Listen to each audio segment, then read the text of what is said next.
Cadette, mesdames, messieurs, permettez-moi avant de parler, de dire deux mots. Le premier mot, je vous demande d'acclamer une fois de plus Isiaka Fofana. Isiaka Fofana est le symbole de la loyauté. J'étais là. Isiaka Fofana fut appelé au plus haut niveau de l'État. Et on lui a demandé, Isiaka, tu es un cas brillant. Tes états de service parlent pour toi. Il est l'heure pour toi de venir faire tes preuves. Viens être ministre de la République. J'étais là. Isiaka Fofana a répondu, merci, mais j'attends. Quand Guillaume Soro sera président, je deviendrai ministre. Elle est discrète. Elle n'aime pas qu'on parle d'elle, mais je dirais deux mots sur Madia Touré. Madia Touré, c'est le symbole de la loyauté. Madia était avec Guillaume Soro le jour où son avion fut attaqué. Guillaume Soro devait mourir. Madia devait mourir dans l'avion. Mais Dieu en a décidé autrement. Elle n'a jamais abandonné le combat. Elle a abandonné tout pour venir en exil. Merci Madia. Chers hommes de l'UFSAO, vous avez choisi un homme, Monsieur Soro Kibafori Guillaume, comme votre parrain, comme votre mentor. Mais le connaissez-vous réellement? Je vous dirai deux mots sur l'homme. Guillaume Kibafori Soro est un nom qui désormais est inscrit dans les livres d'histoire de la Côte d'Ivoire. L'histoire de la Côte d'Ivoire ne peut plus jamais s'écrire sans le nom de Guillaume Kibafori Soro. Il est né le 8 mai 1972 à Kofi Plé. Ça lui fait donc aujourd'hui 49 ans, 1 mois et 3 jours. Il est né dans la sous-préfecture de Diawala, dans le département de Ferkessé-Dougou. C'est donc un Yarafolo. Soro Kibafori Guillaume, et retenez-le mesdames, est marié depuis 25 ans avec une dame exceptionnelle. Je viens de nommer ici notre bien-aimé Tagro Sylvie. Notre bien-aimé Tagro Sylvie. Tagro Sylvie, dont le père, Tagro Michel, était le chef du village de Zakwa. Tagro Michel, qui fut assassiné en 2010 en raison du mariage de sa fille Sylvie avec Guillaume. L'assassin fut arrêté, relâché et jamais condamné jusqu'à ce jour. Paix à l'âme de notre Père. Je vous parle de Guillaume Kibafori Soro. Celui qui, à 23 ans, devint le puissant secrétaire général de la Fédération étudiantine et scolaire de Côte d'Ivoire, la FESI, à 23 ans. Il dirigea la FESI de 95 à 98, faisant sortir ce syndicat de la clandestinité. Souvenez-vous, en 92, Alassane Ouattara avait déclaré la FESI hors la loi. Il avait mis la tête de tous les dirigeants à prix. C'est de cette clandestinité que Guillaume Soro fut élu secrétaire général de la FESI. Quand il était élu, la FESI n'avait que 2 sections, Cité Rouge et Yopougon. Le jour où Guillaume Soro rendait les clés de la FESI, cette organisation avait 74 sections et était répartie sur toute l'étendue de la Côte d'Ivoire. C'est un organisateur hors pair, c'est un meneur d'hommes. Guillaume Soro a connu la douleur de l'exil. Il a connu la douleur de l'exil en France de 2000 à 2002. Et Dieu a voulu qu'une fois de plus, il reconnaisse la douleur de l'exil. Ainsi, et par la faute d'Alassane Dramane Ouattara, Guillaume Soro est à nouveau en exil depuis juillet 2019. Guillaume Soro fut l'homme de tous les combats. De tous les combats pour la démocratie. De tous les combats pour la dignité. De tous les combats pour la démocratie. En 1997, alors qu'il était prisonnier, il fut élu l'homme de l'année. L'homme de l'année était un prix décerné à cet Ivoirien dont les actes impactaient le plus la vie de la nation. Guillaume Soro a été à 22-23 ans désigné l'homme de la nation, l'homme dont les actions ont impacté la vie de la Côte d'Ivoire. Et l'histoire a fait que Guillaume Soro devint secrétaire général de Forces Nouvelles. Secrétaire général de Forces Nouvelles, il transforma une organisation militaire en une machine politique redoutable qui fut reconnue par l'Organisation des Nations Unies, l'ONU, comme un acteur incontournable dans le processus de paix en Côte d'Ivoire. Guillaume Soro a conduit avec succès le désarmement et la réinsertion, permettant à la Côte d'Ivoire d'aller à des élections les plus ouvertes de l'histoire de ce pays.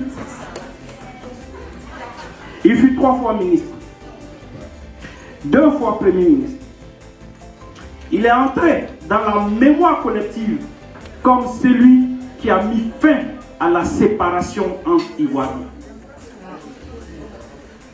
Le 8 mars 2012, Guillaume Soro fut élu à l'unanimité des députés président de l'Assemblée nationale de Côte d'Ivoire. À la suite des divergences aujourd'hui que vous connaissez avec le président Alassane Ouattara, Guillaume Soro a décidé de rendre le tablier pour retrouver sa liberté après 7 ans passés à la tête de cette institution. Le 15 février 2019, il créa le comité politique qui était un think tank chargé de mettre sur pied l'organisation politique qui devait le conduire à la présidence de la République. Cette organisation politique s'appelle GPS, Génération et Peuple Solidaire, créée le 24 juillet 2019 à Abidjan et pour laquelle Guillaume Soro fut élu à l'unanimité des membres présidents. Guillaume Soro, dans sa vie, a échappé à plusieurs tentatives d'assassinat. Je vous ai parlé de l'attentat contre son avion en 2007, 3 mois après sa nomination comme Premier ministre. Je vous parlerai également de la tentative d'assassinat dont il fut l'objet à la RTI, où il fut encerclé par les jeunes patriotes et où le bâtiment dans lequel il s'est réfugié fut arrosé d'essence, incendié, et il était seul, avec Soul dans ce bâtiment, parce que tout le monde l'avait abandonné. C'est Dieu qui a mis sur son chemin 2 soldats de l'ONU qui, avec un blindé, sont venus le retirer des flammes. Et grâce à Dieu, il est encore vivant.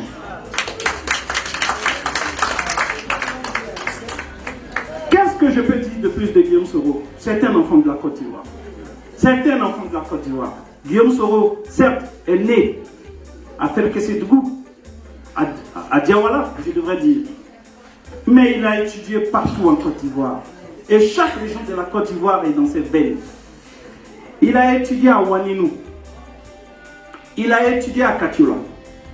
Il a étudié à Boaké. Il a étudié à Abidjan. Il connaît toutes ces régions de la Côte d'Ivoire et il parle les langues de toutes ces régions de la Côte d'Ivoire. C'est un authentique fils de la Côte d'Ivoire. On dit souvent de lui que Guillaume Soro, c'est un étudiant inachevé. Mais j'ai le bonheur de vous dire que Guillaume Soro est titulaire des MBA, un Master en Business Administration, option finance qu'il a obtenu avec la mention très bien à l'Université de Lyon. Bravo! Guillaume Soro actuellement est inscrit à l'école doctorale de la célèbre Université Harvard des États-Unis.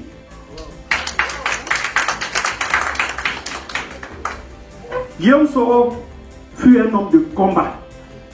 Et c'est un homme de combat. 7 fois, il connut la prison. Et à chacune de ces 7 fois, il était en prison en compagnie de Soul to Soul. Guillaume Soro fut pendant son parcours au sein de l'exécutif, celui qui a lancé aujourd'hui les chantiers qui font la gloire et la renommée du régime qui le combat aujourd'hui. Fofana Isiaka fut son directeur financier. Je fus membre, et ce fut un honneur d'être membre de son cabinet restreint. Et à ce titre, et sous le couvert de Isiaka Fofana, je peux vous annoncer avec beaucoup de fierté que Guillaume Soro fut à l'initiative du troisième pont. Oui, troisième pont pour lequel nous avons pratiquement failli en venir aux mains avec le conseiller de Ouattara, M. Eiffel, qui en lieu d'un pont 3 fois, 2 fois 4 places, voyait un petit pont tropical d'une voie aller, une voie retour. On a dit non. Guillaume Soro a dit non. Il s'agit quand même de la Côte d'Ivoire. Et nous voulons un ouvrage à la dimension de la gloire et de la puissance de la Côte d'Ivoire. L'autoroute de Grand Bassam, le financement, le tracé fut négocié, obtenu par Guillaume Kibafori Soro. Je le sais, j'étais là, j'étais membre de son cabinet.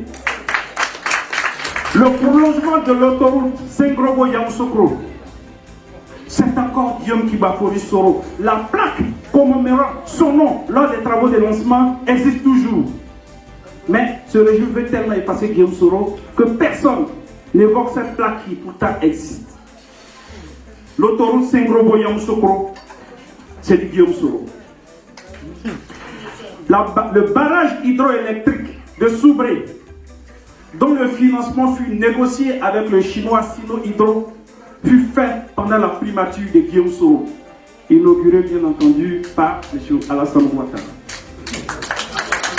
Le célèbre et tristement célèbre métro d'Abidjan, qui jamais ne réussit à décoller, est une initiative de M. Guillaume Kibafori Soro, avec lequel je suis allé jusqu'en Corée pour négocier le financement, la construction et la gestion de ce pont, enfin, de ce métro avec le groupe sud-coréen Dongsan.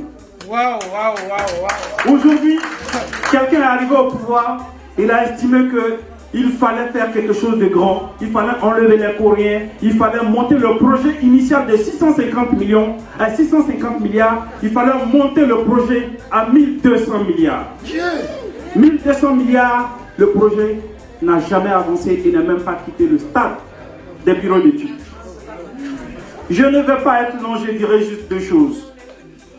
Aujourd'hui, on se tarde d'avoir atteint le point d'achèvement de l'initiative PPTE. Mais en 2009, qui a atteint le point de décision? Qui a atteint le point de décision grâce à une gestion rigoureuse des finances publiques, grâce à la stratégie de réduction de la pauvreté mise en place et validée par les bailleurs de fonds? Il s'appelle Soro Kibafori Guillaume. Aujourd'hui, on veut effacer son nom de l'histoire de la Côte d'Ivoire. On veut le présenter comme un bandit. On veut le présenter comme un criminel. On veut le présenter comme un bandit de grand chemin. Mais vous savez tous que Guillaume Kibafori Soro est traité ainsi parce qu'il a décidé d'apporter son expérience, son intégrité, sa droiture, sa rigueur à la gestion de la Côte d'Ivoire. On le combattra, je vous le dis, je vous le promets, il y aura des batailles difficiles. Des batailles plus difficiles que celles auxquelles vous vous attendez. Mais au bout, il y aura la victoire. Au bout, il y aura le triomphe. Au bout, il y aura la gloire. Souvenez-vous des paroles. Guillaume Soro a dit, et je vais le citer pour mettre fin à mon intervention: je n'ai pas l'âme d'un héritier. Je n'attends pas que l'on me serve sur un plateau. Je suis un combattant. N'arrive à l'homme que ce que Dieu permet. Je vous remercie. Waouh, quelle lucidité, quelle éloquence. Merci à vous.